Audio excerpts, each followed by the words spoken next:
So this week's topic of Amuna Mondays was trusting the process. The reason I chose this topic was because I feel like so many people it's a common thing to just question the process as opposed to trusting it, trusting the fact that everything's going just as planned and the outcome is going to be far beyond any outcome that we can ever imagine for the better. And on top of that, it actually went hand in hand with this week's parsha, which is Shemos, which is the start of the second book of the Torah. So in this week's parsha, it mentions multiple things. It's the birth of Moses. So he was actually born in this week's parsha. And a total side note, I actually was reading through the parsha this week, and I actually found out that there was like the decree that Paro put when his advisors saw that the redeemer of the Jewish people will come from a boy. Like a boy will be born, but he'll also be like punished, or he'll take like a hit through water. So Paro thought he's gonna get the upper hand on this and be two moves ahead, and he ordered that all baby boys will be killed, and not just killed but drowned by water, like thrown in the Nile. So a deeper understanding to that, like I looked deeper into it, and it actually states that it wasn't just for Jewish boys because of the fact that the advisors couldn't identify in their visions type thing if it was through Jewish or not. So Paro just was like, you know what, all Jewish boys will just be completely gone, like kill them all. So it was actually including Egyptians as well. So I actually didn't know that, but that was just a side note to add on. But in this week's parsha, Moshe and Hashem actually have the conversation by the burning bush, and he's appointing the leadership to him and stating everything what he's gonna do and how he's gonna do it. And Moshe was completely not like against it. He wasn't with it. He didn't want the position. He didn't think he was qualified for it. He thought there was many other qualified people. And Hashem was like, no, you're the one for it. You're going to do this. You're going to do that. And he's questioning the whole process, the whole entire process. He's like, yeah, but why would they believe this? Why would they believe that? And Hashem just gave him answers and reasonings. But it went so long. It went so far to the point where it states that Hashem got angry. It says that Hashem got angry with Moses. And it's actually, and in the Rashi, it states that it's one of the only times, I believe it's one of, if not the only time in the Torah where Hashem gets angry, but we don't see a reaction from him. There's no consequence. There's no like action being done because of him being angry. It just states that he was angry.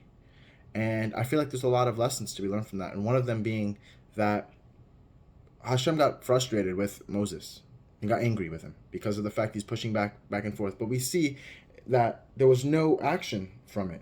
There was no punishment on Moses' behalf for angering God, from frustrating him.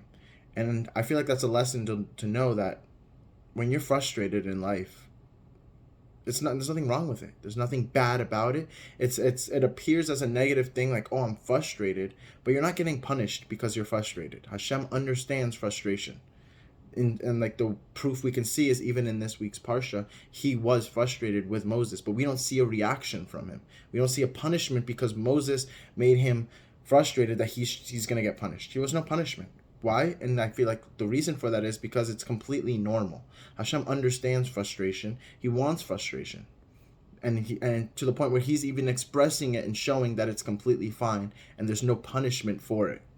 And I thought that was actually really cool. But going deeper into it, Moses actually takes on the position and brings Aaron with him and approaches Paro. They approach Paro with the entire Jewish nation behind him, and they in order to get the whole Jewish nation behind him, he actually went and showed the proofs of throwing the stick on the floor, turning into a snake, and putting his hand into his chest and taking it out, and then seeing it scaly, and then putting his hand back in and it actually being back to normal. So those are the two proofs that Hashem gave him to show the Jewish nation, and from that they'll trust him and then approach Paro. So that's exactly what he did, and that's exactly how it went. But when they approached Paro, he states the whole thing like, I was sent by Hashem, the Jewish God, to set to blah blah blah to tell you to leave, to let our people go and this and that. And Moses and Paro says no. He says no, and it's not just no. The fact that you have all your people behind you, they're obviously not working right now. So on top of that, we're gonna double the quota and double the difficulty. By they used to give them straw to make the bricks. Now they have to go make the straw themselves. Get the straw themselves and make double the bricks. So now the Jewish nation walks away from Paro. Paro sends them away, and as they're going back, they're complaining to Moses, saying, "Why? Look what you did.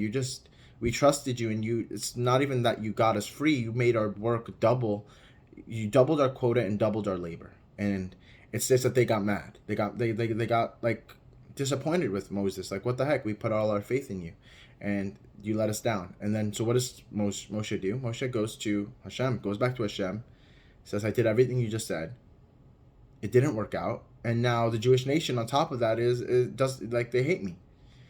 And Hashem just answers back saying, "You know what? Go back and do this. Go back. Just keep sending him back, like not giving him a legitimate answer, just sending him back. Go back." And every single time he went back, and the Jewish nation came with him, and it was the same thing. No, no, no, no, no.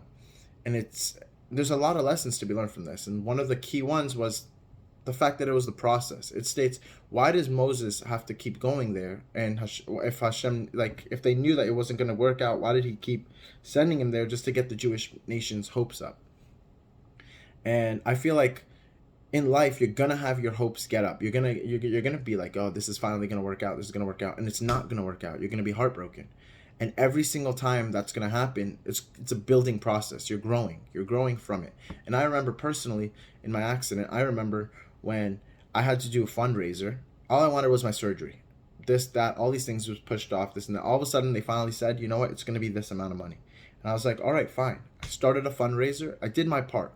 All of a sudden, even after we got the money, the funds were coming, the fundraiser was just getting pushed off months and months and months. It got pushed off 3 months, even after everything was done. And I was just frustrated. I remember one night I was sitting there like, why am I getting my hopes up? I remember talking to rabbis and everything. Just, why are you getting my hopes up? Just to crush them down.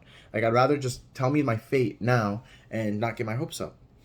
And it turns out that night I was just like, what the hell? And I was just like, you know what? I'm just going to vent it to God. Honestly.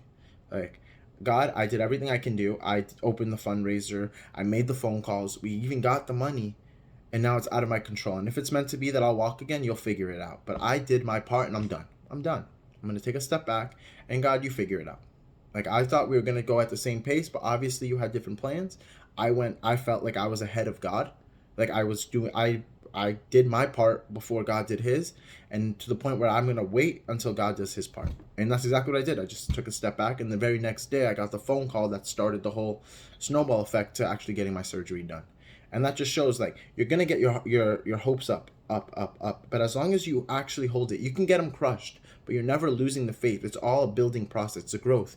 And how do we see that? Because in the Jewish nation, when Paro finally said yes and let them go, they all left and they were ready and went like that. Nobody was questioning it like, oh, are we actually going to leave? No, they knew that. And why did they know that? Because of the fact they got their hopes up and crushed so many times to the point where they knew all we have to do is do our part and Hashem's going to provide. And in this case, when Paro finally said yes, they were ready and they went. And the ones that weren't were actually held back in Choshech, in the darkness plague, where just to hide the fact of no embarrassment or Lashon Hara or anything like that. The ones that didn't have the faith and weren't at that level, that's what happened. But that's the whole aspect of the 10 plagues, was the fact of building up. It was building up its levels. You have to qualify, like build up. And now it's like, wow, now you're at the level where you can receive the redemption and actually acknowledge it and not do all these different other things. And I thought it was a really, really cool thing. And it goes hand in hand with the Emunah and Bitachon, because things aren't always going to go your way, but God doesn't care about the destination. The destination, if God wanted just the destination itself, he would have stuck with angels, because angels are the result. But he wanted the process. He wants the process. It's all about the journey. The journey is what Hashem cares for. How you got there, not whether you got there or not. And that's what I feel like being a Jew is all about. And being Torah observant and reaching your goal is all about the journey. It's not about the result. It's about how you got to that goal, how you ended up, what was the process in getting there. And as long as we realize that just do your part, do the best that you can possibly be, and do, and that's all that matters. And we clearly see that in this week's parsha. So I hope you have a great week, and we'll see you guys next week.